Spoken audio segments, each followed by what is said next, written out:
नमस्कार, हमारे इस विशेष बुलेटिन में आपका स्वागत है। मैं हूं आपके साथ रेशमा और मेरे साथ हैं मेरी सहयोगी बीना सिंह।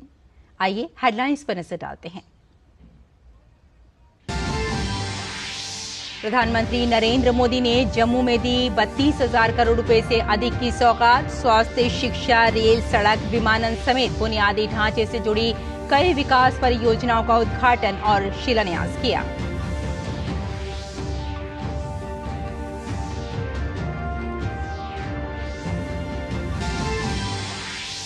प्रधानमंत्री ने दोहराया घाटी के विकास का संकल्प। कहा, हम विकसित जम्मू कश्मीर बनाकर ही रहेंगे। 70 वर्षों से अधूरे आपके सपने आने वाले कुछ ही वर्षों में मोदी पूरे करेगा।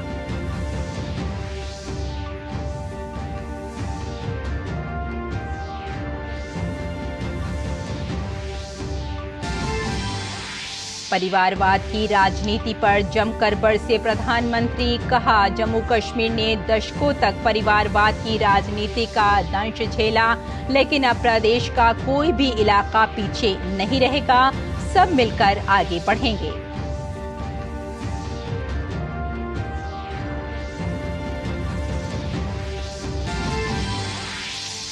महाराष्ट्र विधानसभा के साथ साथ विधान परिषद में भी मराठा आरक्षण विधेयक पारित। विशेष सत्र में मुख्यमंत्री एकनाथ शिंदे द्वारा पेश बिल को दोनों सदनों में सर्वसम्मति से मिली मंजूरी। मराठा समुदाय को शैक्षणिक संस्थानों और नौकरियों में मिलेगा 10% आरक्षण। राजस्थान के दौरे पर केंद्रीय गृह मंत्री अमित शाह बीकानेर में लोकसभा चुनाव प्रबंधन समिति की बैठक में हुए शामिल। उदयपुर में कार्यकर्ता सम्मेलन को किया संबोधित। कहा, मोदी के नेतृत्व में अगले 5 साल में विश्व की तीसरे नंबर की अर्थव्यवस्था बनेगा भारत। पश्चिम बंगाल में पीड़ितों से मिलने संदेश खाली पहुंचे भाजपा नेता शुवेंदु अधिकारी। बोले, शाहजहां के जितने भी करीबी हैं सभी के खिलाफ हो कार्यवाही। पहले अदालत के आदेश को दरकिनार कर पुलिस ने संदेश खाली जाने से रोका था। और अब समाचारों पर विस्तार से नजर डालते हैं। प्रधानमंत्री नरेंद्र मोदी ने जम्मू दौरे पर 32,000 करोड़ रुपए से अधिक लागत की कई विकास परियोजनाओं का उद्घाटन, लोकार्पण और शिलान्यास किया।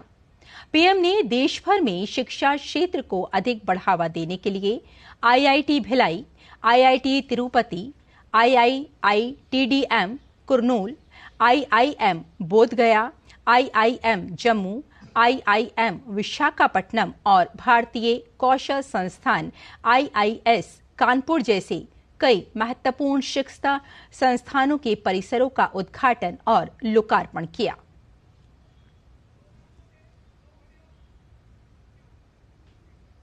पीएम मोदी ने एम्स जम्मू का उद्घाटन किया। उन्होंने इसकी फरवरी 2019 में आधारशिला रखी थी। उन्होंने जम्मू हवाई अड्डे के नए टर्मिनल भवन और जम्मू में common user facility petroleum depot की आधारशिला रखी। कार्यक्रम के दौरान जम्मू कश्मीर में कई महत्वपूर्ण सड़क व रेल कनेक्टिविटी परियोजनाओं का लोकार्पण और शिलान्यास किया गया। प्रधानमंत्री द्वारा जम्मू कश्मीर में नागरिक और शहरी बुनियादी ढांचे को मजबूत बनाने के लिए कई परियोजनाओं का शिलान्यास और उद्घाटन भी किया गया। प्रधानमंत्री ने घाटी में पहली इलेक्ट्रिक ट्रेन और संगलदान स्टेशन और बारामूला स्टेशन के बीच रेल सेवा को भी हरी झंडी दिखाई।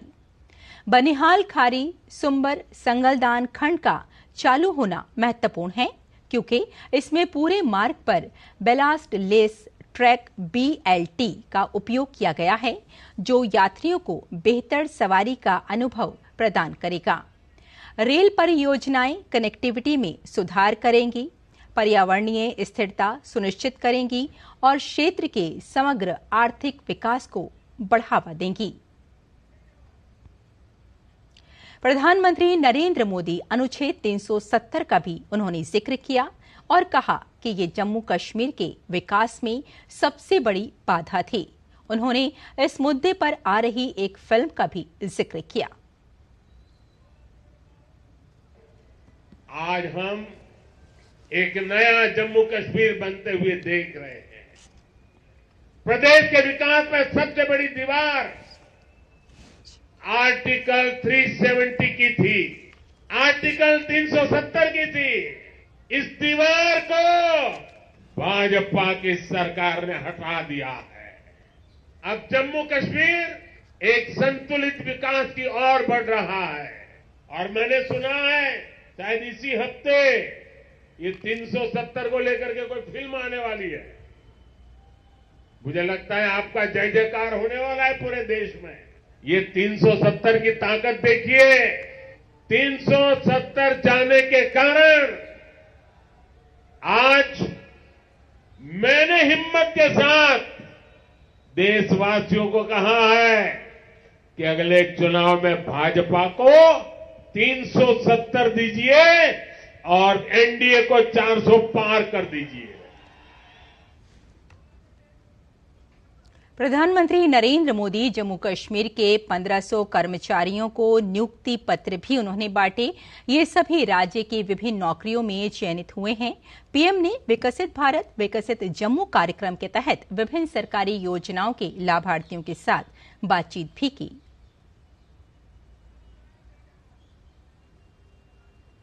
राष्ट्रपति द्रौपदी मुर्मू अंडमान और निकोबार द्वीपों की यात्रा पर हैं। इस दौरान राष्ट्रपति ने देश के सबसे दक्षिणी छोर इंदिरा पॉइंट पहुंची। इस दौरान उन्होंने त्रिसेवा दल के सैनिकों से मुलाकात की और बातचीत की।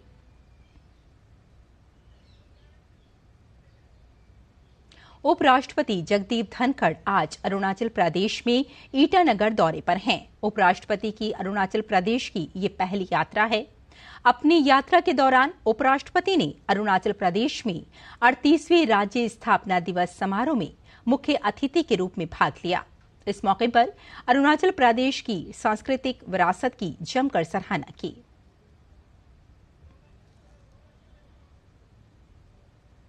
अरुणाचल प्रदेश अपने आप में भारत का प्रतिबिंब है।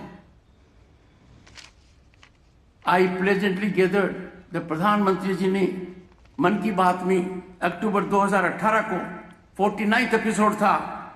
उन्होंने कहा कि अरुणाचल प्रदेश की मिसमी कम्युनिटी का ट्रेडिशन क्या है। उनका ट्रेडिशन है कि उनकी टाइगर के साथ खास रिलेशनशिप है। They are in touch with tigers.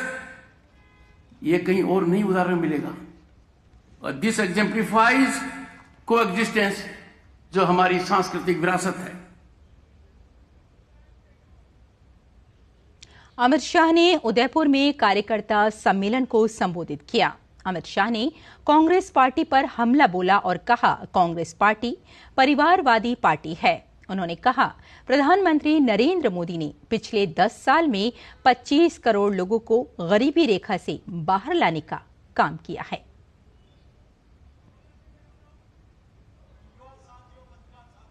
Congress party ये परिवारवादी पार्टी है।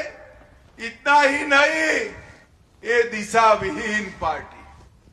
मोदी जी ने 10 साल के अंदर देश के 25 करोड़ गरीबों को गरीबी रेखा के बाहर लाने का काम किया।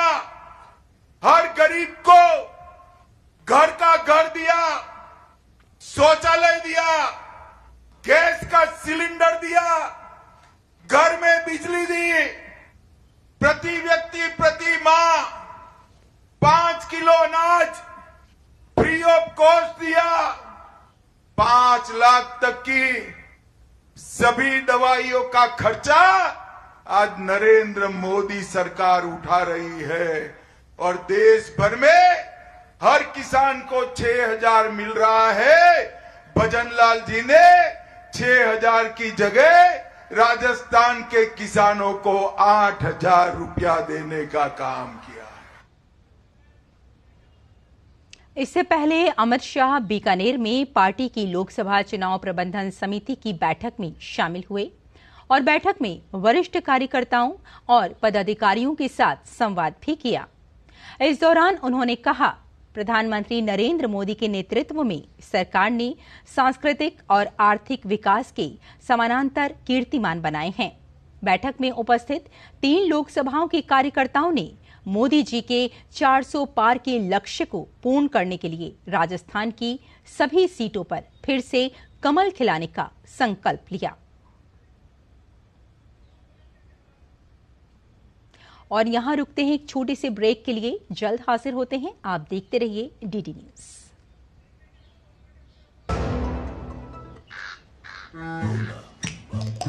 हेलो, आप तो वो हो ना भैया, बताओ ना हमारी लॉटरी कब लगेगी? चलिए एक लिंक भेजता हूँ, उस पर क्लिक करो और लॉटरी पाओ। 98222 बिल्कुल चूचू नहीं। यूपीआई कहता है किसी भी अनजान लिंक पर क्लिक मत करो, अपने पैसे का ध्यान खुद रखो। और आप पैदल ही जाएंगे? टैक्सी! आप भी ये जानकारी शेयर करें और अपने आसपास के भोले को बचाएं।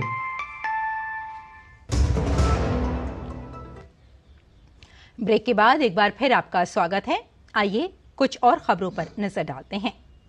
सूचना एवं प्रसारण मंत्री अनुराग ठाकुर केंद्र शासित प्रदेश दादरा नगर हवेली और दमन के दौरे पर हैं। अपने दौरे पर केंद्रीय मंत्री ने कहा कि ईज ऑफ डूइंग बिजनेस को बढ़ावा देते हुए भारत में फिल्म शूटिंग के लिए सिंगल विंडो सिस्टम लागू किया गया है। ईज ऑफ डूइंग बिजनेस को बढ़ावा देते हुए हमने भारत में फिल्म शूटिंग के लिए सिंगल विंडो क्लियरेंस सिस्टम लागू किया है। The government has recently embarked on world's largest film digitization and restoration project under the National Film Heritage Mission.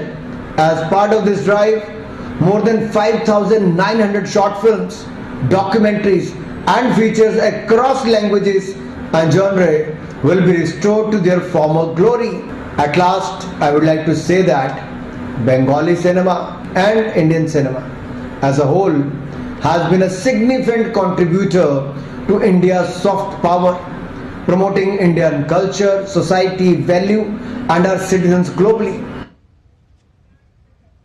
और पश्चिम बंगाल के नेता प्रतिपक्ष जुवेंदु अधिकारी और भाजपा विधायक शंकर घोष स्थानीय लोगों से मिलने संदेश खाली पहुंचे। यहां उन्होंने पीड़ित महिलाओं से मुलाकात की, उनकी आपबीती सुनी। पश्चिम बंगाल विधानसभा के नेता प्रतिपक्ष और भाजपा नेता शुवेंदु अधिकारी ने कहा वे सारे गांवों में घूमे, वहां के लोग ममता सरकार से परेशान हैं। उन्होंने कहा शेख शाहजहां के जितने भी करीबी हैं सभी के खिलाफ कार्रवाई होनी चाहिए।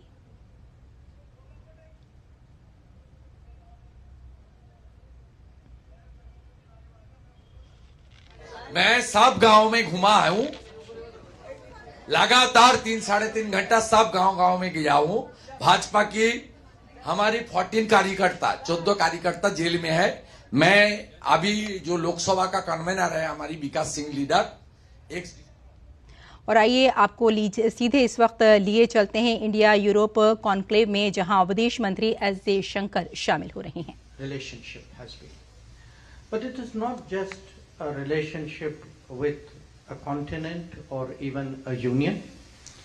We also have made an effort to engage European countries in smaller groupings, and the presence of my colleagues from the Baltics is a reminder that we will be holding our Nordic-Baltic meeting in the coming days.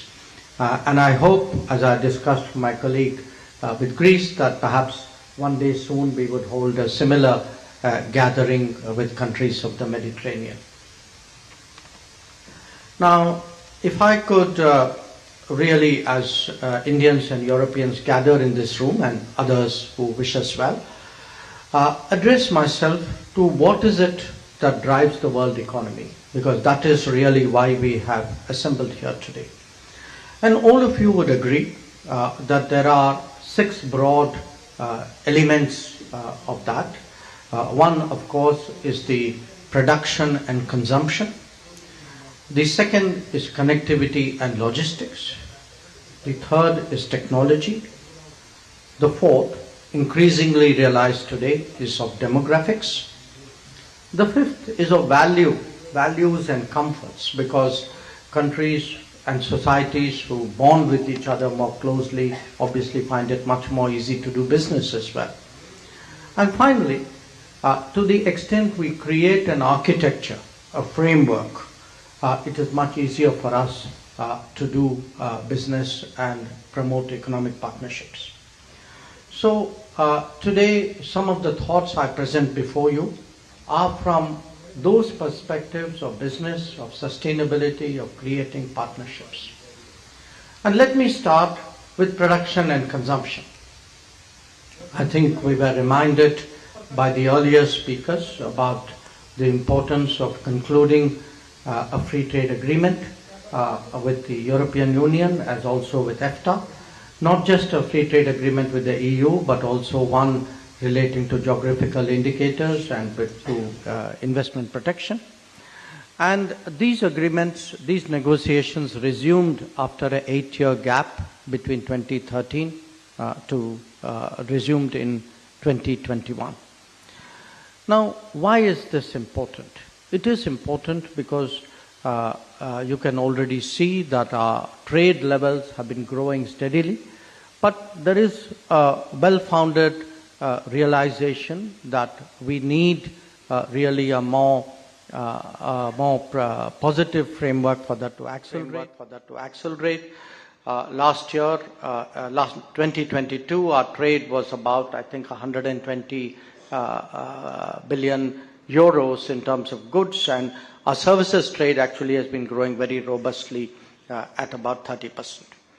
But part of the reason why we need a much smoother interface between our economies is that it's important for the European Union to prepare for the India that is to come. And what is that India which is to come? Today, India has a GDP of about 3.75 trillion dollars. That GDP by the end of the decade would be 7.3.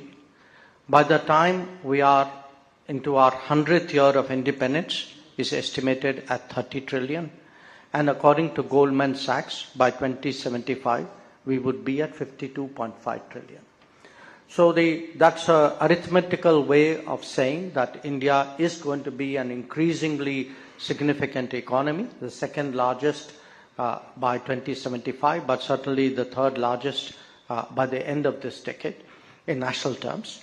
And that is something which the European Union has to take into account. Now, the size of the economy is one. You can also see it in terms of growth.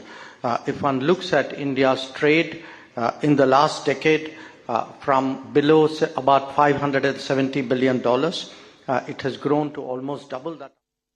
विदेश मंत्री S Jaishankar India Europe conclave से अभी संबोधन कर रहे थे। उन्होंने बताया कि किस तरह से भारत की इकोनॉमी जो है लगातार बढ़ रही है। उन्होंने लॉजिस्टिक पे बात की, टेक्नोलॉजी पे बात की और साथ साथ उन्होंने ये भी कहा कि यूरोपीय यूनियन को भारत के लिए तैयार रहना चाहिए और किस तरह से आगे बढ़ रही है जीडीपी, इस पर भी ध्यान देने की जरूरत है। फिलहाल बुलेटिन की तरफ बढ़ते हैं और कुछ और खबरों पर नजर डाल लेते हैं।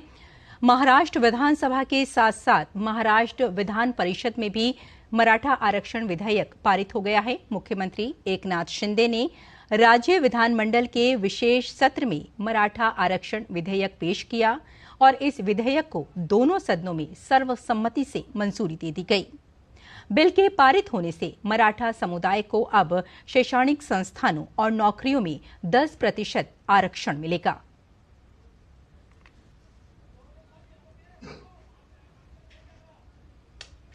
महाराष्ट्र में मराठा आरक्षण विधेयक पारित होने पर महाराष्ट्र मुख्यमंत्री एकनाथ शिंदे ने कहा कि मराठा समाज के लिए बहुत खुशी का दिन है। एकमत से पारित होने पर मैं सभी लोगों का धन्यवाद करता हूं।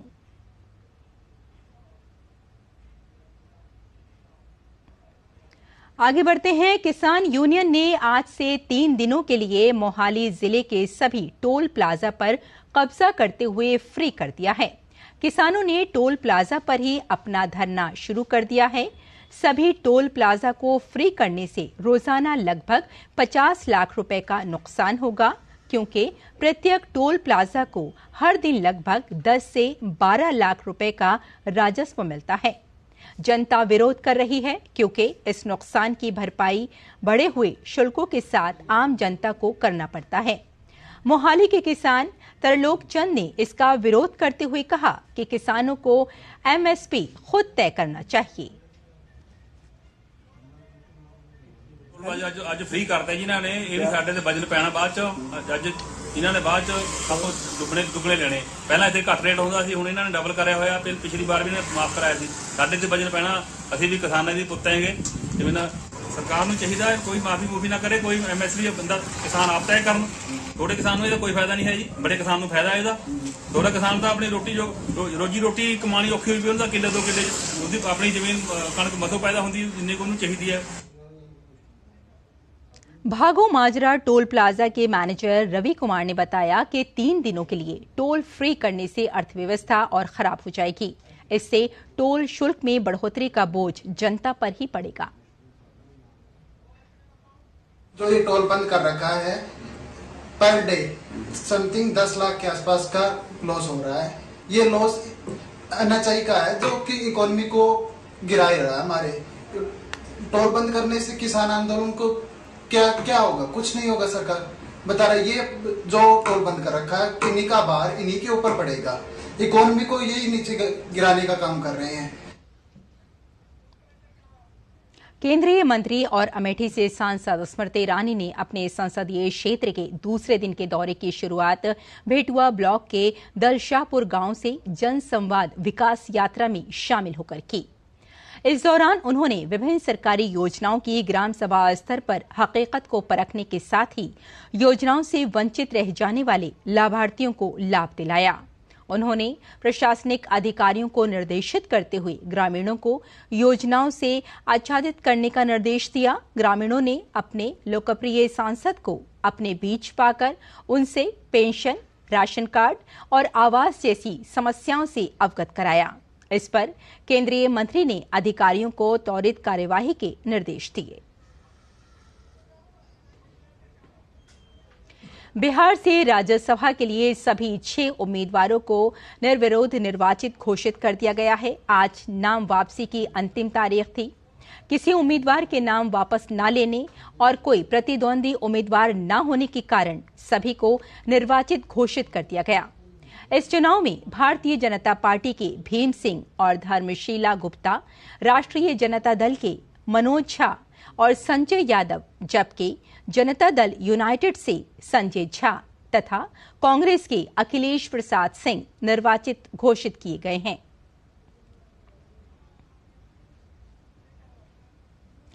भारतीय जनता पार्टी के नवनिर्वाचित राज्यसभा सांसद एल मुरुगन, माया नारोलिया और बंशीलाल गुर्जर ने मध्य प्रदेश विधानसभा पहुंचकर निर्वाचन पदाधिकारी से राज्यसभा सांसद का प्रमाण पत्र प्राप्त किया।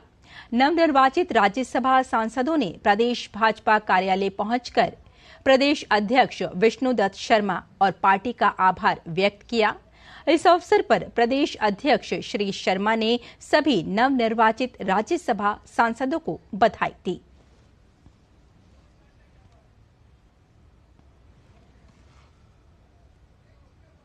और मुख्य चुनाव आयुक्त राजीव कुमार ने बिहार दौरे के दूसरे दिन आज अपनी 11 सदस्यीय टीम के साथ बिहार के मान्यता प्राप्त राष्ट्रीय और क्षेत्रीय राजनीतिक दलों के नेताओं के साथ बैठक की। बैठक में चुनाव से संबंधित राजनीतिक दलों का फीडबैक लिया गया। वहीं जेडीयू नेता ललन सिंह ने बताया कि जेडीयू ने चुनाव आयोग से मांग की है कि लोकसभा चुनाव का काम 3 चरणों में पूरा किया जाए। कांग्रेस नेताओं ने चुनाव आयोग को सुझाव दिया है कि लोकसभा चुनाव ईवीएम के बजाय बैलेट पेपर से कराया जाए। इसके साथ ही लोजपा रामविलास के प्रवक्ता राजेश भट्ट ने कहा कि हर बूथ पर 1500 मतदाता की जगह पर 1000 मतदाताओं को वोट डालने का अधिकार मिलना चाहिए। पहला सुझाव हम लोगों ने दिया है कि बिहार में 7 फेज में चुनाव होने से चुनाव जो उम्मीदवार है चुनाव लड़ने वाले उन पर अधिक खर्च का बोझ पड़ता है, इसलिए कि लंबे समय तक उनको चुनाव प्रचार करना। दूसरा, उम्मीदवार और नेताओं को भी चुनाव के प्रचार में गर्मी के दिनों में काफी परेशानी का सामना करना होता है, इसलिए अधिकतम 3 फेज में चुनाव कराया गया। तमाम बूथों पर जो मतदाताओं की संख्या है वो 1500 के करीब होता है। मैंने अपने पार्टी की ओर से इसको 1000 करने का प्रस्ताव दिया है, जिसको चुनाव आयोग ने संज्ञान लिया है और उन्होंने नोट किया और कहा कि इस बात पे कार्रवाई करेंगे। तो हमारे इस विशेष बुलेटिन में बस इतना ही। मुझे और मेरी साथी बीना सिंह को अनुमति दें। नमस्कार।